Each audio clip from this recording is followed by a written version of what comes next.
Have you ever looked at a regex pattern and thought, what the heck is this? What are all these symbols? What do they all mean? And how on earth am I supposed to make sense of all of this? If that sounds like you, then good news, because this video is designed exactly for you. Today we're going to go through regex from top to bottom, from the very beginning. So grab hold of your notepads and let's get into it.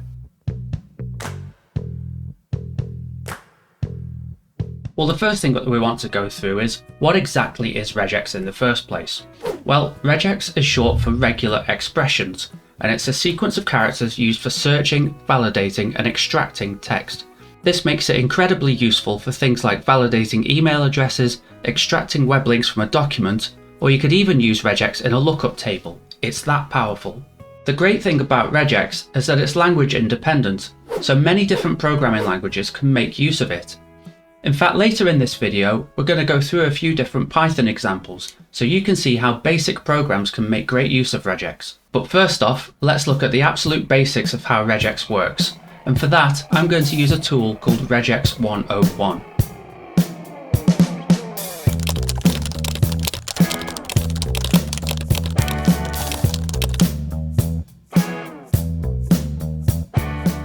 Okay, so this is regex101.com, and Regex 101 is typically the website that I will use to test and demonstrate my regex patterns when I've built them. It's a website with a fairly simple user interface. At the top, we have our regex pattern that we'd like to use, and we've got a test string box below where we can put in a whole host of strings to be able to test the regex pattern and see exactly how it performs. So the first and most basic example that I want to go through is something called a literal match. Now this is simply you put in a string and does that string exist in the test string?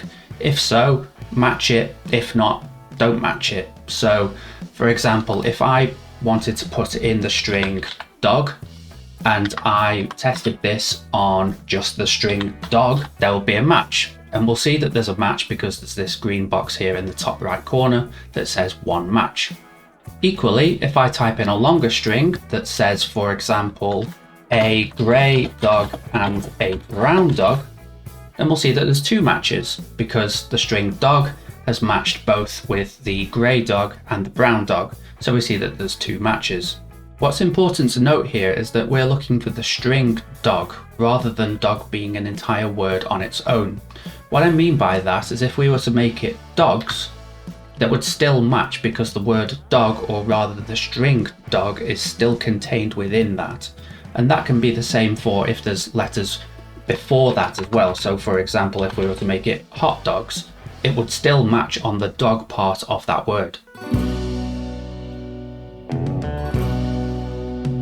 So I've got a quick test for you then. If I was to put in the string that says, there are two dogs, a grey dog and a brown dog. Dogs are great. How many matches do you think that there would be? I'll give you 5 seconds to have a think about it.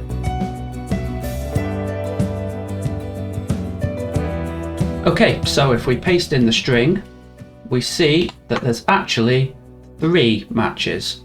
Now, don't worry if you actually guessed 4 or maybe you guessed 2. I did trick you a little bit with this one. So the word dogs still matches, as we said before, because the word dogs contains the word dog. Obviously, we've got 2 instances of the word dog as well.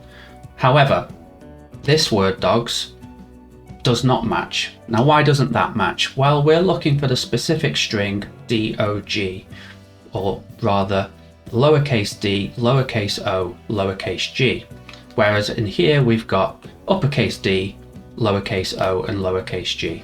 So if I was to make this a capital D, for example, that would match on the capital D in dogs. Equally, if we made that back to lowercase dog and we changed this uppercase D to a lowercase d, we see that now there's 4 matches instead of 3. So don't worry too much if you got 4. Hopefully you understand why it is actually 3 and there isn't a 4th there. Now you can have a play around with this in your own time on Regex 101, but for now let's move on to something a little bit more difficult.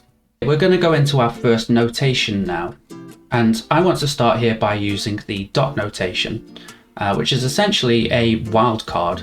So if I put do dot, what this is saying is it'll match on any 3-character string which is D, O, and another symbol. Now that can be a letter, it can be a space, it can be a number, it can be a symbol, it can be just about anything other than a new line. So in our example here, we've got dogs do devour delicious donuts, and we can match there on the word dog. We can even match on the word do with a space after it because that's still valid, or we can match on the word donuts for the D-O-N part because that is D, O, and another letter afterwards. You'll notice obviously devour and delicious do not match. There is no O there at the second letter of the word, so that certainly won't match those, but the other 3 all will. What I can do here is also introduce square bracket notation.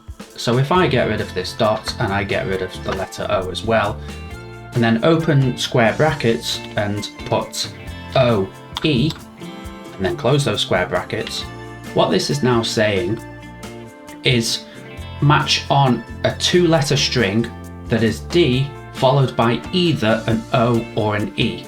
So in this case, all 5 of our words will now match the first 2 letters of those words because we've got D-O, D-O, D-E, D-E, and D-O.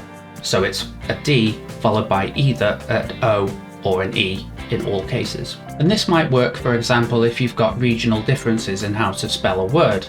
For example, between the UK and US, in the UK the word offence is spelt with a C, whereas in the US it's spelt with an S. So we can match the word offence in either way by using offence like this, but with square brackets with CS and then closing the brackets. And just to double check that, if we put in the word offence with a C and offence with an S, we see that it matches both, so this works perfectly for this scenario. Another way to achieve the exact same thing here is by using a combination of parenthesis notation, which allows you to create a group of letters together, and by using or notation. Now that uses the shift and backslash keys on your keyboard to create the or symbol, which looks a little like that. And the way that we can do this is by opening parentheses here and using we use C followed by the or followed by S, close the brackets, and then put E at the end. So what this is saying is to use OFFEN and then either C or S before the remaining E. And this is just a way of doing the exact same thing, but by using different notations to achieve it.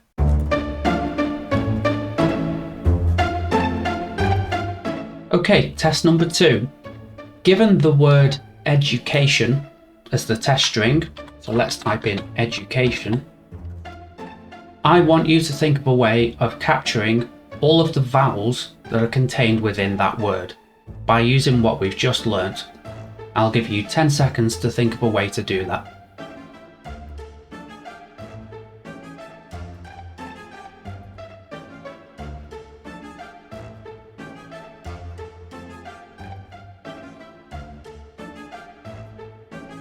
Okay, hopefully you've thought of a way to do that. There are of course 2 different ways to achieve this.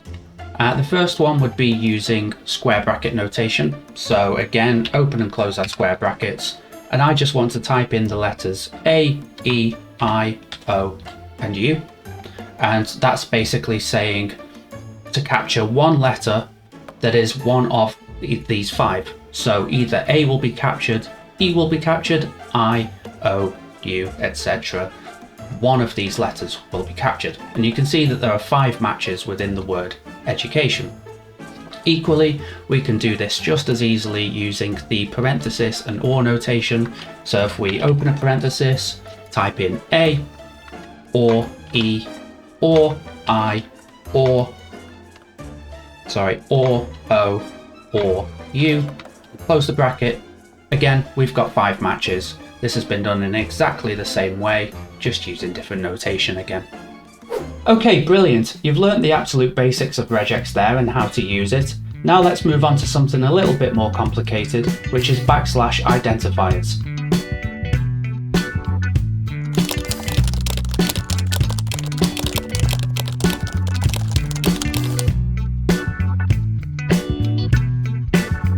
Right, well, back to Regex 101 then, and let's today talk about backslash identifiers. So there are 4 of these that are the most simple to understand. They will be backslash D, they will be backslash W, backslash S, and backslash B. Now we'll go through all 4 of these individually because they're not incredibly simple together, but on their own they're quite easy to understand. So backslash D, very simply, this will match any digit. So that will be any number between 0 and 9, inclusive of 0 and 9. So if I was to type in the word 4, the number 4, then that would match. Equally, if I was to put in 45, that would match twice. It would match on the 4 and also on the 5 because we're looking at any one digit. So if I put in, I have 1 dog and 4 cats in my 3-bedroom house, we can see that there's 3 matches in there because we are matching on each of the 1-digit numbers that are contained within this sentence. Now, if I was to say this person had 40 cats, this doesn't quite work because we're now matching on 1, 4, 0, and 3. And we don't really want to match on both 4 and 0, but that is something that we can look at later. If we look at slash W, now what this does is match any, what it calls a word character. So that can be any letter or any number. So if we put in, let's use the word sale, S-A-L-E, that will match 4 times. Why will it match 4 times? Well, because there's 4 letters and we're only looking for 1. If I was to put in 99p space sale, now that will match on 7 different parts of the string. So the 9, the second 9, and the P, and all 4 letters of the word sale. Note that it doesn't actually match on the space in between them because we're looking at anything that could form part of a word, and that includes a number, but certainly doesn't include a space. Let's move on to backslash S then, and this essentially will match any white space that may be in your string or your document. Now that can include simply just a space, it can include a tab. If I had tabs here, for the time being we can just use 4 spaces, for example. That's roughly equivalent to the size of a tab in code, for example. It can even use match to a new line as it's already done already. There are plenty of other examples of white space that this will match, but they're the most common. And typically you might want to use this, for example, if you have a number or if you have a word or a bunch of letters that must have a blank space at the end. So typically this might be if you've got a monetary value that is only in a whole dollar, for example, then there will typically be a space after that unless you've got actual cent values in there. So if we were to use, let's use the $sign and 8 and then put a space after it, the /s can be used as part of a regex to be able to match that $8 value. And again, we'll go into this a little bit later as to how you can capture the whole thing and see where regex becomes incredibly useful. So the last backslash identifier that I want to go through today, and arguably the most useful, is \b. Now this is using a lowercase b, and this will essentially match on a word boundary. Now what do I mean by a word boundary? Well, I mean either the beginning or the end of a word. So for example, if we type in the word door, we see that there are 2 matches here. One of them is just before the first letter of the word, just there before the letter D, and the other one is just after the letter R at the end of the word. Now this is incredibly useful because it allows you to match on whole words only. What do I mean by that? Well, if I was, for example, to search for \b at \b, What I'm essentially saying here is I want to only match on the word cat where it is the whole word is cat. For example, if I type in cat and then type in the word Catherine, we're not matching on Catherine. And this is very important for us because in most cases where we want to match on a word, that is the entirety of the word that we want to catch. And so by using \b at the beginning and at the end, we're able to do that. And that's what makes this one so useful to us.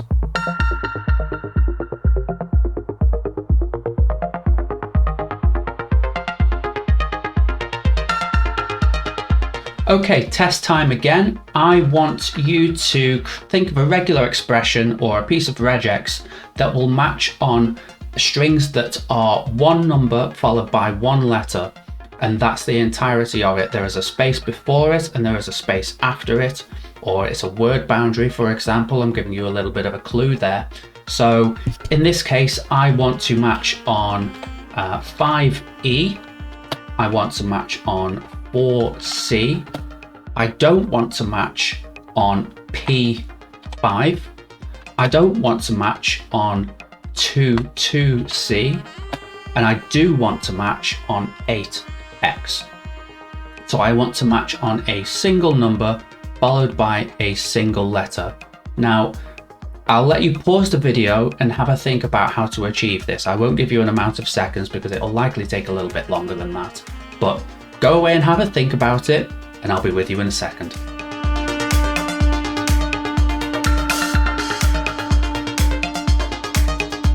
Okay, so hopefully you've spent some time looking at that one and given us some good answers to it. So I want to go through what I would put in here. Hopefully it matches the same as yours, although I do want to put in a little tweak which you may not be aware of, but I will teach you as part of this. So the first thing that we want to look at here is putting in two word boundaries. I said to you that I want to match these that are specifically as part of a word. So I want to put in \b and \b. Now the rest of my expression is going to go in between these two. So obviously that means that this has to be specifically a word that we're matching to. So in between here, I said that I want to match on a one-digit number followed by a letter. So the way to do that would be to use \d to match on the one-digit number. And then to match on the letter, I want to use \w. And you see that this now matches to 5E, 4C, and 8X, which are the exact same ones that I wanted you to match to. And we're not matching to P5 or 22C because they're not in the right order. It has to be a letter, it has to be a number, sorry, followed by a letter. However, this is not a perfect answer. Why is that? Well, you may have noticed that because we're using /d followed by /w, both of these accept numbers. So if I was to put in the number 55, you will see that this matches. And this is not what we actually want. We said we wanted it to be specifically a number followed by a letter. So in this case, \w isn't the right way to achieve this. What we can do instead is we can use our square bracket notation from before. However, in here, what we want to put is A to Z in between the square brackets with a hyphen in between them. So this will essentially mean that we want to match any letter that is between the letter A and the letter Z. In this case, that's going to match on the three that we spoke about before. It will match on 5E, it will match on 4C, and it will match on 8X. And crucially, it won't match on 55 or any other two-digit string that we've got here. We can also potentially join this with capitals, so we can use capital A to capital Z. Obviously these don't match, but if we were to put in 7 followed by a capital T, that would match. If we wanted to match on either A to Z, capitals or A to Z lowercase, then we can use both of these. So we can say A to Z and A to Z in capitals, because if you remember from the square bracket notation, it will match on either of them, and it treats the A to Z part of it as one letter. So it's saying match on either a lowercase letter or an uppercase letter. So we can use this if we want to. We didn't necessarily have to use the capitals part of this. We can just simply keep it as the lowercase for the original test that I gave you and take away the 7t. But yes, for the purposes of this test, this is more than sufficient. Although if you did put \W, I will accept it because I did trick you on that and suggested that that would be the correct way to do it, when actually it wasn't quite the best way. It did also suit the original test string that I gave you, so I'll allow it this time. But just be aware that using \W isn't ideal if you want to match on specifically a letter. The best way to do that would be to use the A to Z notation that we've got here. Okay, that's \identifiers done. Hopefully that's not confused you too much. Let's now move on to quantifiers to see exactly how many of each individual character we want to match to.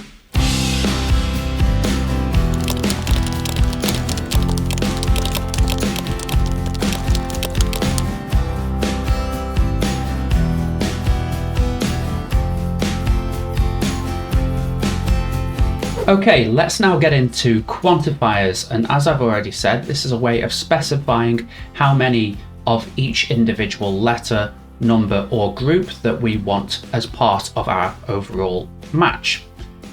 There's 4 ways that we can achieve this. So we can use the star notation, we can use the plus notation, we can use the question mark, and we can use curly bracket notation, and that in itself can contain a comma. So there's quite a few ways of specifying this. Hopefully I will go slowly enough that you do understand it, but if you do struggle to follow along, by all means do pause the video, go back 10 seconds, 20 seconds, whatever you need to do. If you need to go over it several times to fully understand it, that is absolutely okay. But for now, let's get started. And let's get started specifically with the star. Okay, so let's start with the star notation. Now, this essentially means that it will match on the specified string or letter that's before the star between 0 and unlimited amounts of times. Now, what that ultimately means is that this becomes optional. So if I was to use the letter U followed by the star, like I say, it says over here, it says that it will match the previous token, which in our case is the U, between 0 and unlimited times. Again, what I've essentially said that suggests that it is optional. So if I was to use the word colour, again, spelt differently between the UK and US, but we can do this using star notation. So if I put in the word colour as it's spelt in the UK, then after the U, we can put in a star. And if we test this on the word colour, both using the U and not using the U, so I'll put in colour spelt the US way and colour spelt the UK way, we can see that it actually matches both versions of the word colour. And this makes the star notation incredibly useful to us. Now, once we get onto the question mark, that's ideally an even better way of achieving this. Why is that? Well, if let's say, for example, I misspelt the word colour and I accidentally used 3 U's, it will still match. Why is that? Well, because it matches between 0 and unlimited amounts of times. So the star notation for this specific example, while it is very, very useful to us, it's not the best way to achieve it. If, however, I replace that star with a question mark notation matches between 0 and 1 times. So it is still optional, however, it's only expecting it to not appear at all or to appear only once. In our example, we would never spell the word colour with multiple U's, so we don't want to match on the potentially unlimited amount of times, but for this example, between 0 and 1 is absolutely perfect. While we're here, I do want to touch on the plus notation. Now this essentially means that it will match between 1 and unlimited amounts of times. So what it's saying is that the letter or the number or the group has to be present, but it can be present an unlimited amount of times. So for example, let's say that I wanted to match a number. Now, specifically a number that could be of any length. So if I was to use backslash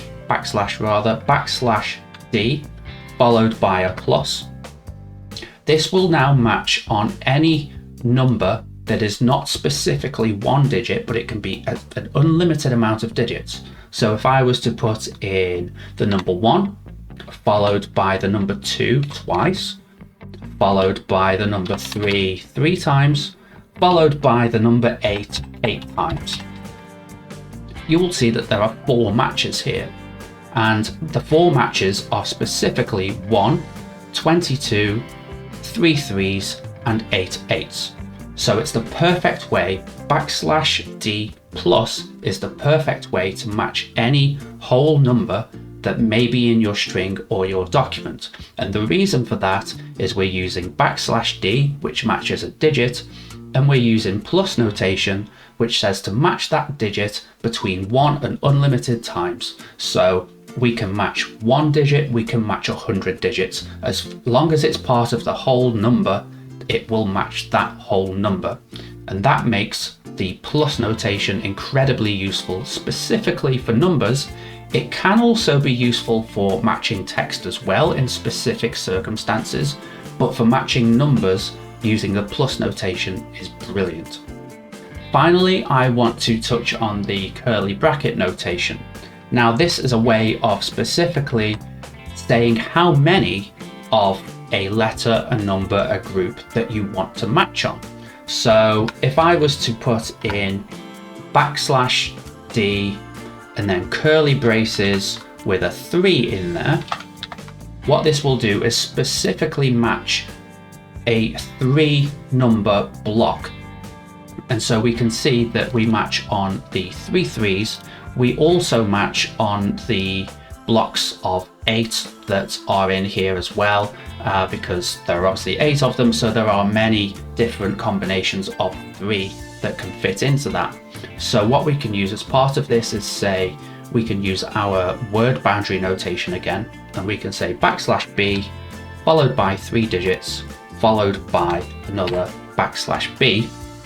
And what this will do is specifically match only numbers that are 3 digits in length, no more, no less. What we can also do with curly brace notation is we can put in a comma.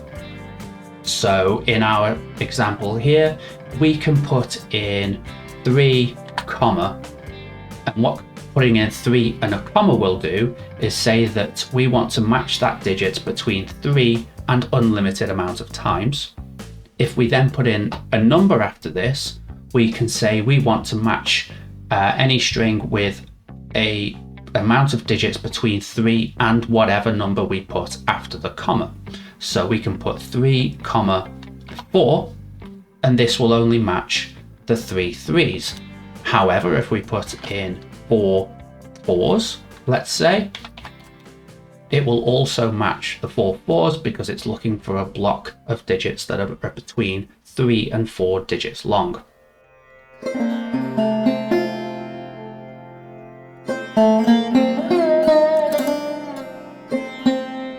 So a quick test for you again then. I want to potentially match on a string that is 3 digits followed by a hyphen followed by 3 digits again, and then it optionally has a letter at the end. So let me demonstrate what I mean. So I want to match on 333 hyphen 456. I want to match on 444-567A, and I want to match on 890-000. However, I don't want to match on 4A4-555, and I don't want to match on 333-21. So have a think about how you might achieve this.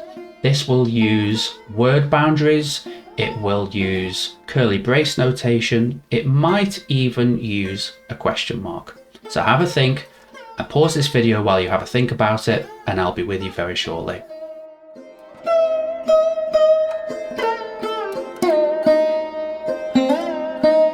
Okay, perfect. Hopefully you've had a chance to go away and think about this one. It's not the most simple by any means, but we will go through it step by step.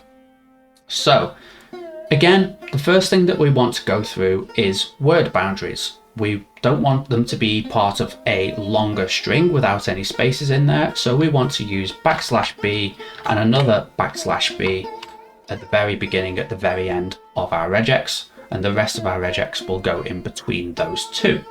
We want to use digits. We want to look at specifically digits that are 3 digits in length. So how do we do that? Well, we use \d, and then we open a curly bracket and put in the letter 3, and then close that curly bracket. We then want to specifically use a hyphen, so we put in a hyphen there afterwards. And again, we want to look at another group of 3 digits. So again, \d, open curly brackets, 3, close curly brackets. Finally, we want to optionally match on a letter, and let's say that we want that to be a lowercase letter specifically, so we can open square brackets and use A to Z, close those square brackets, and crucially, we then want to put in a question mark afterwards, which means that matching on that is optional.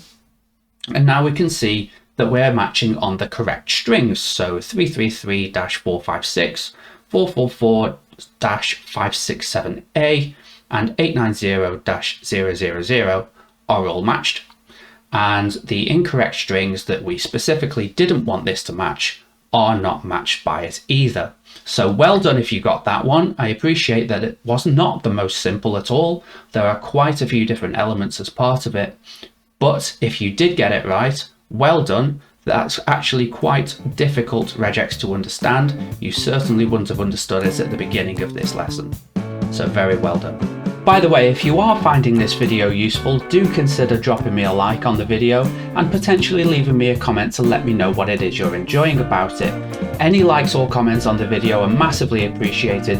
They help to boost the algorithm for me, and it's overall letting us both have a great time. Thank you. Great, that's quantifiers dealt with. Now let's quickly talk about boundaries. Okay, back to Regex 101 then, and let's very quickly talk about boundaries. Now there are only 2 or 3 boundaries that are used in regex, one of which we've already been through plenty before, that being \b. That is of course a word boundary that signals the beginning or the end of a word. Now there are 2 other boundaries that we want to pay a lot of attention to. They are the caret, which is typically Shift and 6 on your keyboard, and they are the $sign. For me, that's Shift and 4 on the keyboard. It might be something else for you. Now, what these will signify, specifically the start and end of the overall string that you're providing, rather than just being a word boundary. So if I wanted to match on the letter A, but I wanted that letter A to be only the letter A that's at the very, very beginning of the string, as in the first character of that string, then I would use the caret to achieve that. So I would put in the caret followed by the letter A. And if I just put in a load of A's in my test string, it will specifically match the very first one because that's at the very beginning of the string, but no others. And that goes for separate words in the string as well. So I can put in more words that are just the letter A. It doesn't matter. It's only interested in the one that's at the very beginning of the string that you're providing it. That makes the caret very, very useful for specifically looking at documents or strings that maybe have a couple of digits at the start or a specific phrase at the start to be able to filter down on specific documents or strings. Equally, we have the $sign to do the exact opposite job. So if I put in the A followed by a $sign, we can see again that we're only interested in one of the A's in the whole string, but in this example it's now the final one rather than the beginning. So again, there may be documents or strings that you have that will end in a specific phrase or end in a specific letter or number, and if you want to only return those, then the $sign is for you. And just to say, great news everybody, there's no test on this one. I would find it far too easy for you, so let's not use a test this time and jump straight into the next subject. Okay, the final topic that we want to look at today is called look aheads and look behinds. Now this is a relatively complex topic compared to the previous topics that we've looked at. However, we'll go through it slowly, I'll try to explain everything that there is to know, and hopefully we can all get there together. Just to say, by the way, in case you've forgotten, I will be going through some Python examples at the end of this video, so stick around to see how you can use regex in your own programs. Okay, look aheads and look behinds. Not the most simple topic to go through. There are also two different types of each of them. So there is the look ahead, or rather the positive look ahead. There is the negative look ahead. There is the look behind or positive look behind, and there is finally the negative look behind. These are all very useful. They all have their own different ways that they are useful, and we'll go through a couple of those today. But we will also go through how all four of them work, because knowing how they all work is crucial to understanding how to use them. So let's start with look aheads. So look aheads are where we want to match a string, but only if that string is followed by another string. But that second string won't be part of the overall match. I'll show you what I mean. If, for example, I want to return the word bacon, but I only want to return that if it's then followed by the word sandwich. Now, obviously, we could typically use just the phrase bacon sandwich, and if we use bacon sandwich as our test string and use bacon bagel, for example, it is only matching on bacon sandwich. However, it's returning bacon sandwich when we only want it to return the word bacon. So how do we achieve that? Well, we use parentheses, we then use a question mark, and then we use equals.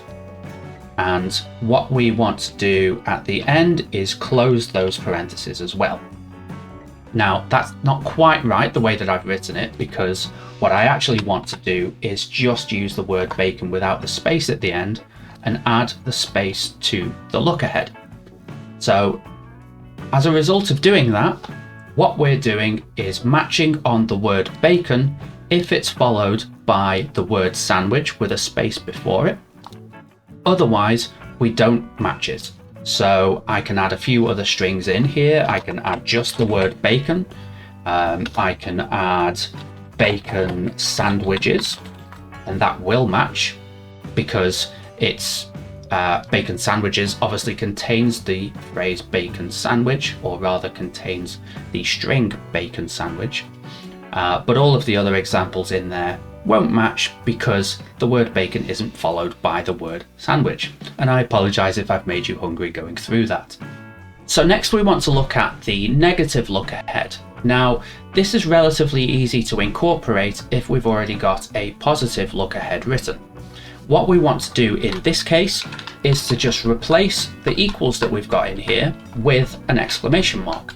So if I do that, what we see is it will now match on bacon bagel and just the word bacon. Why is that? Well, what we've now written using the negative look ahead is to say, let's now match on the word bacon if it's not followed by the word sandwich. So you see bacon sandwich, for example, and bacon sandwiches are now not matched because it is the word bacon followed by the word sandwich. And that is exactly how a negative look ahead works. It's the exact same as a positive look ahead, but also it's the complete opposite of how a positive look ahead works. Okay, let's now look at look behinds, and these are done in a very similar way to look aheads, but the focus is on the word before. So if I want to look at, let's say, the word successful, but I only want to pull out the word successful if it's preceded by the word job. Now, the way that we can do that is by opening parentheses, putting in the word job in those parentheses, and we also want to put a space in there as well. But in this case, what we want to look at is using a question mark followed by the left arrow, which would be the less than sign. So that for me is shift and comma, and that is essentially a little arrow that points left and says look before. And then we want to use the equal sign like we did before, and that's how we build a positive look behind. So if we were to put in the word successful, it would not match. If we were to put in the phrase job successful, it would match on the word successful because it is preceded by the word job, and obviously also the space after the word job as well. So look behinds work in a very similar way to look aheads, but they use this left arrow or less than symbol as part of the whole regex. Now, the way that I like to use this the most is for currencies. So if I want to pull out all of the monetary values that are in a document, a positive look behind is a very, very useful way of doing that. So for example, if I have a few digits in here and then have a pound sign followed by 80, and then another random bunch of numbers and another monetary value of, let's say, £215. The way that we can do this is to use the positive look behind and say, we want to look at a pound sign. So for me, that's shift and 3. It may be different for you.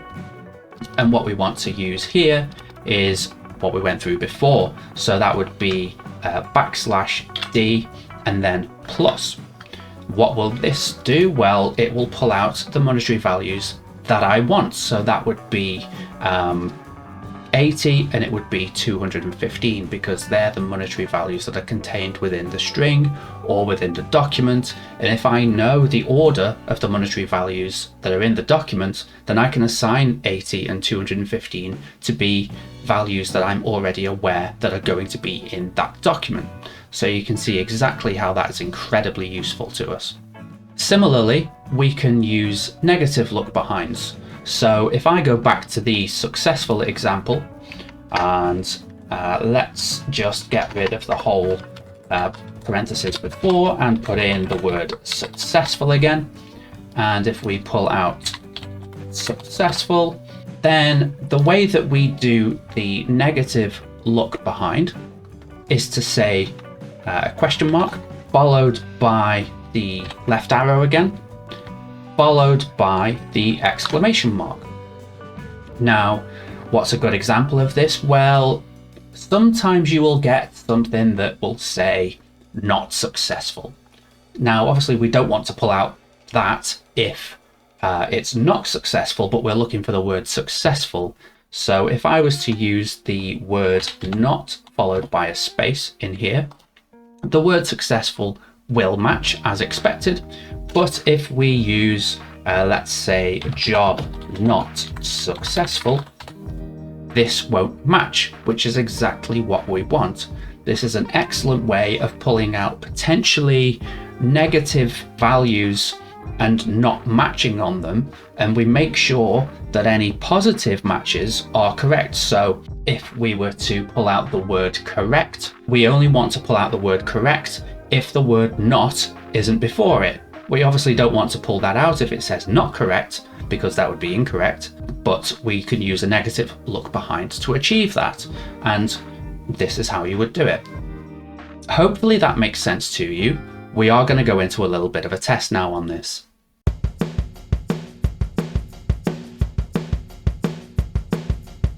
Okay, test time for look aheads and look behinds. I want to pull out some monetary values from my document, and I want to only pull out monetary values that are in the hundreds. So I want this to be a 3-digit match. I only want it to match on digits that are 3 digits long. I want them to have to follow a $sign because I'm using an American document here, and I don't want it to match on anything other than 3 digits. So I don't want it to match on single digit monetary values, 2-digit monetary values, 4, not interested, literally only 3-digit monetary values that follow a $sign. Now, good luck with this one. Hopefully it's not too difficult after the explanation that I've just given you on how this works, and come back later to see if you're successful.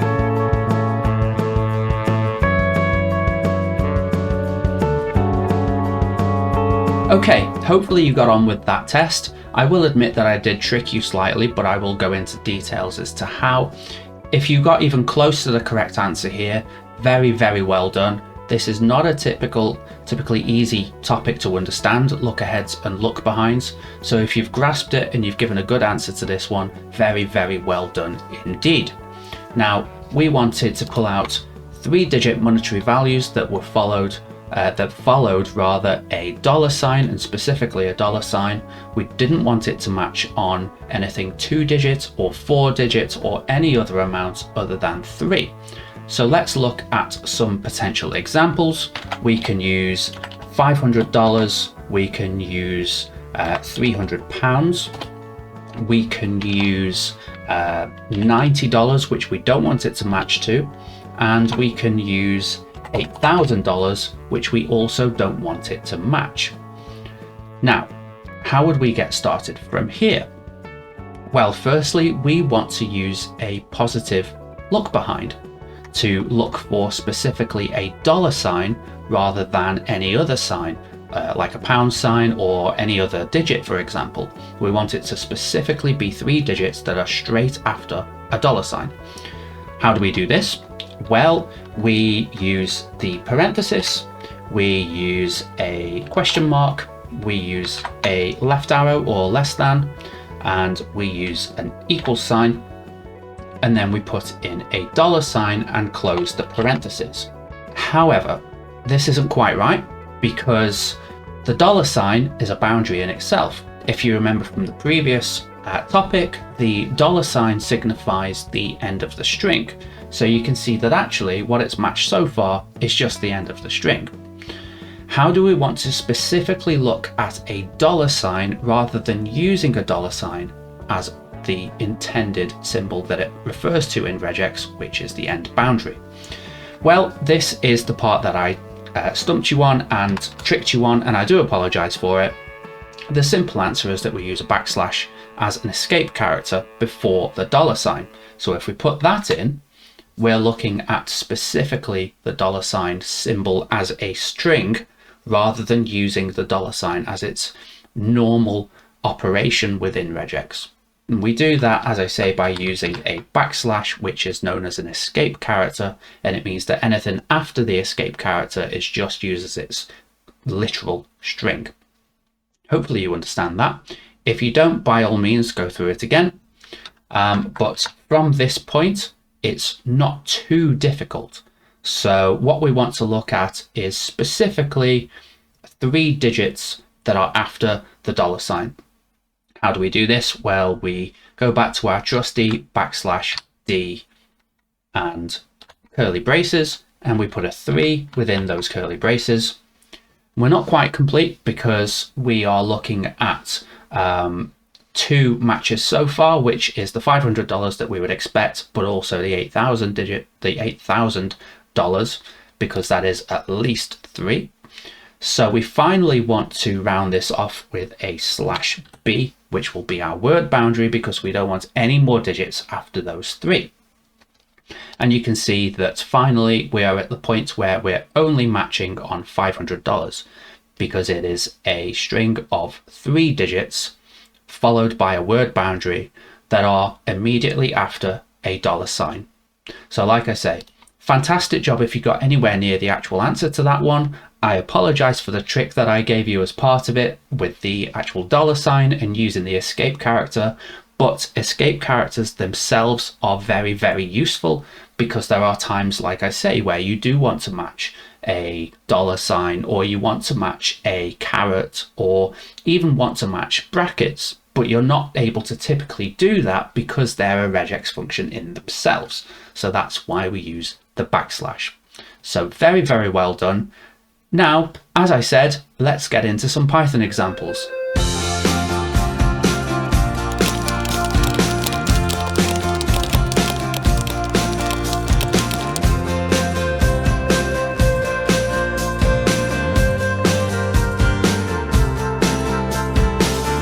Okay, let's get into a Python example. I'm going to be using onlinepython.com. It's the most simple way that I can think of to spin up a quick bit of Python code. I'm going to be importing the RE library in Python, which, as you can imagine, stands for regular expressions and allows us to use regex. We can do regex searching, we can use matching, we can extract regex using this, a lot of different pieces of work that we can do with it. So I want to search a specific string using a specific regex pattern, and the way that I'm going to do that is by allocating a string, and we're going to use hello world, and we're going to use the regex pattern hello. And if this matches, so what we're going to be doing is searching the string for the regex pattern, and the results of that will be stored in match. Now that might be a list of results, it might be just one, it might be none at all. And finally, we're going to print out that match variable. So if I run this now, searching for the word hello within hello world, what do you think will be returned? Do you think there will be one value? Do you think there will be multiple values? Or do you think there will be no values whatsoever? Have a think about that for a second. And I'm just going to run the program myself. We see that none is returned, which means that no entries were returned at all. The match variable is completely empty. And when a variable is completely empty, it's designated the word none. Now, why is that? Well, if you were paying attention earlier, you would see that we are looking for the word hello with a lowercase h rather, when our phrase hello world contains a capital H. And so hello will not work. If we take that out and we just keep the word hello and run again, we can see that there is a match in there, and that's matched the phrase hello. Now, if we want to match the word hello, whether that is capitalized or not, we have a couple of ways of doing that. So the most simple way that we've been through already is to use our square bracket notation, and we can use a lowercase h or an uppercase H, and that will allow us to match the word hello whether there is a lowercase or uppercase h as part of that. So if I just keep that in there and I click run, we see that there's a match there on the word hello in the string, and that is exactly what we would expect. Another way to do this is by utilizing a different piece of regex. So what we can do in here is open a parenthesis and use $i, close the parenthesis, and now use the letter H in there. What the $i will do is it will render the entire rest of the pattern to be completely case insensitive. So what this means is that even if all of these letters in the word hello were capitalized, then it would still match. It doesn't matter. It's looking for lowercase or uppercase, and it's not picky. So in this case, if we press run, we should find that yes, we have been able to match on the word hello, because it doesn't matter whether that H is uppercase or lowercase. We're not paying attention to it being case sensitive or not. A couple of things to add to this, by the way. On the regex pattern itself in Python, what we do is we can add the letter R just before the actual definition of the string. Now, what this tells the Python compiler is that the following string will be a regex pattern, and that will be useful for things like escape characters. It certainly does help with being able to compile those. The next thing that we want to go through is, instead of using re.search, what I should have been using there is re.findAll. Reason being that that will put the results of the regex search into a list rather than it just being that object that we saw earlier. And what happens when we press run is that we just see the list of what is returned rather than a match object. Dates in the format that they're currently in, and list all of the dates that are present within that string. Now, we've done something very similar before, but let's go through this together and see exactly how we would achieve this. So before and after, there is a word boundary, so we want to put in \b and \b to be able to signify that. We then want to put in specifically \d with curly braces to pull out specifically two digits there. We then want to follow that up with a /, which we don't need an escape character for. We just put in a / there. We then want to look at another 2 digits, so we use \d, curly brace, 2, close curly brace, and again a /. And finally, we want to use \d and curly braces with a 4 in there. And as you can imagine, that's now going to scan for any date that's within the string, which is 2 digits followed by a /, followed by 2 digits again, followed by another /, and finally followed by the 4-digit year. And if we run this, what we should hopefully see is a list object with 2 values in there, and it is in fact both of the dates that are within the string, and thankfully it has pulled them out perfectly, so we're able to do this correctly. Now, there are many other examples that we could use for being able to write regex in Python, but hopefully you get the gist of how this works. We can use a much longer string. It will still pull out exactly what it should do. We can even use Python to scan a Word document or a text document to be able to pull out everything from that document if needs be. I won't be going into that today, but it is exactly the same process. It just scans the whole thing and will return every match that there is within that document or string. Okay, hopefully that's given you a good introduction to how regular expressions or regex works. By all means, let me know what you've liked about this video, let me know what you've not liked about it. Show off this to your friends, show people that you're now very comfortable with regex. If you are, if you're not, do please let me know how I can help further, and I'll see you next time. Thank you very much for watching.